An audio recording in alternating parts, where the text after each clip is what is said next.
Satu unit ruko perlengkapan alat tulis di Jalan Ahmad Yani, Gampung Tengah, Kecamatan Kota Langsa, terbakar pada Selasa dini hari. Ruko tersebut milik Muzakir Hasballah, 52 tahun yang selama ini menjalankan usaha di lokasi tersebut. Petugas pemadam kebakaran mengerahkan 3 unit armada, 2 mobil milik pemadam dan 1 tangki suplai air, diturunkan ke lokasi untuk memadamkan kobaran api. PLT Kepala Seksi Operasi Kesiapsiagaan Damkar Kota Langsa mengatakan, api berhasil dijinakkan dalam waktu 30 menit. Tidak ada korban jiwa dalam peristiwa tersebut. Namun sebagian besar barang dagangan di dalam ruko ludes terbakar.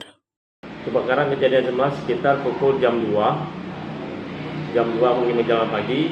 Beruntung petugas piket damkar sigap dalam cepat dalam ke lokasi dengan menurunkan 3 unit armada pemadam kebakaran dan 1 unit tangki suplai air. Petugas pemadam BPBD Kota Langsa segera melakukan penyiraman dan pendinginan hingga tuntas. Kebakaran diduga akibat korsleting listrik. Dari hasil pengamatan awal, ditemukan kabel yang sudah terbakar di bagian dalam ruko. Nilai kerugian masih dalam proses pendataan oleh pihak terkait. Warga diimbau lebih waspada dan rutin memeriksa instalasi listrik di rumah maupun tempat usaha untuk menghindari insiden serupa terulang. Dari Kota Langsa, Selinovita melaporkan untuk Puja TV.